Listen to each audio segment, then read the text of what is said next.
Една зима в началото на 20 век руският император Николай II получава необикновено писмо.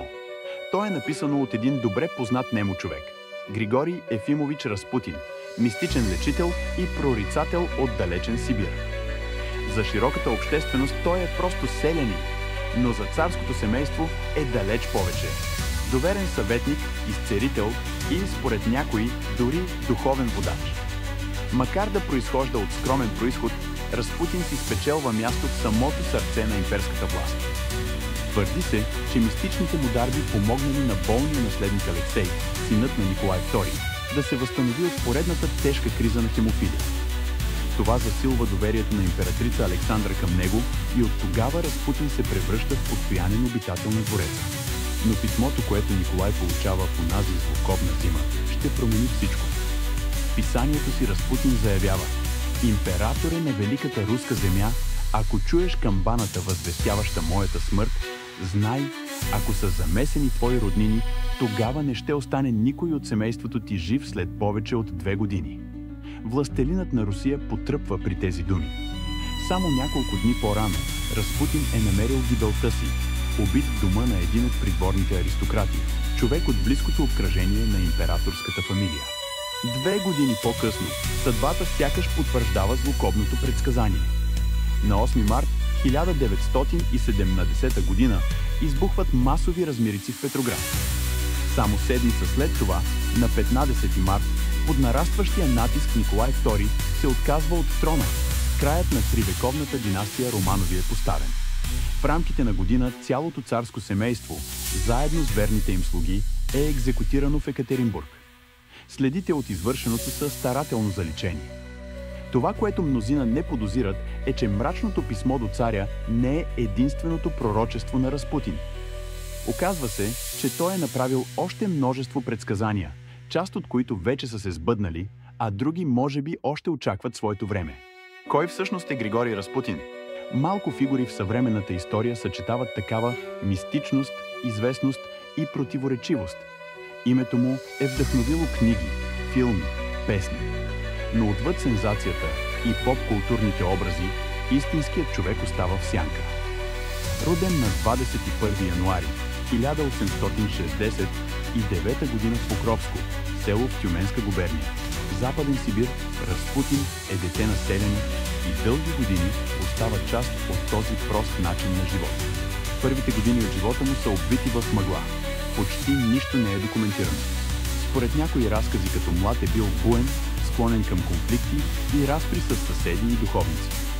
Говори се, че е крал, развращавал, но също така и че е имал странната способност да омайва хора и животни с поглед и думи. Към края на 19 век се жени за прасковия Добровина, която остава до него до последните му дни. Скоро след това животът му поема неочакван обрат. Преживява нещо като духовно пробуждане. Някои вярват, че се е замесил с сектата на хлистите, таинствено религиозно движение, обвинявано в екстатични ритуали и противоречиви вярвания, включително самобичуване и духовна трансформация чрез грях и покаяние. Макар по-късно Разпутин категорично да отрича каквато и да е връзка с тях, слуховете за участието му в сектата го следват дори и след смъртта му. След това започва да обикаля като пилигрим, посещава свети места и лекува хора чрез вяра. Създава група от последователи, които вярват в неговите сили и думи.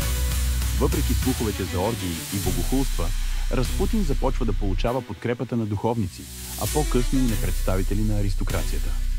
Репутацията му достига до самата столица – Санкт-Петербург.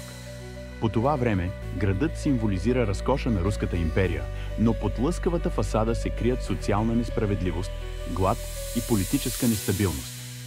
Докато елитът се занимава с мистицизъм и вечерни забавления, обикновеният народ тъне в мизерия.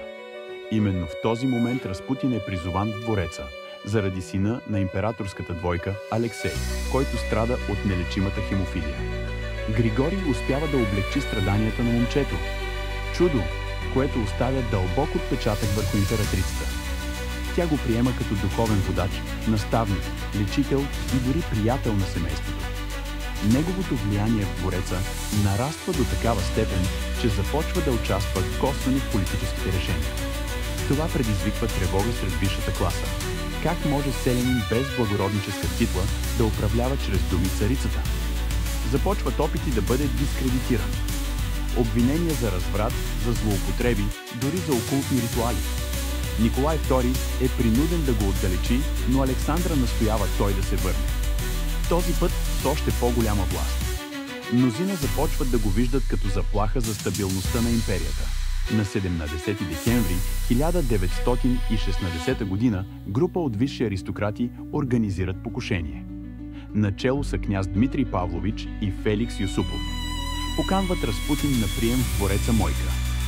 Според мемуарите на Юсупов, опитали първо с отровени сладкиши и вино, но отровата не действа. Тогава Феликс вади пистолет и стреля. Разпутин пада, но се изправя. Удрят го отново.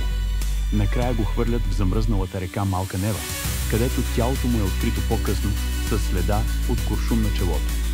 Въпреки трагичния край, думите на Разпутин остават: ако ме убият обикновени хора, не се страхувай за семейството си. Но ако благородниците ме погубят, знайте, ще минат 25 години на омраза, насилие и разруха. Брат ще убива брата, народът ще се мрази. И в края на всичко, царска кръв няма да остане. Това пророчество се оказва ужасяващо близо до реалността. След смъртта му Русия потъва в хаос. Революция, гражданска война, терор. Властта преминава в ръцете на нов елит, но следите от кръвта по ръцете на старите благородници, както предупреждава Разпутин, не се изтриват лесно. И до днес фигурата му остава неразгадана. Светец, шарлатанин, пророк или манипулатор? Истината вероятно е някъде по средата. Но пророчествата му и тъмната сянка, която оставя в историята, все още не са изгубили силата си.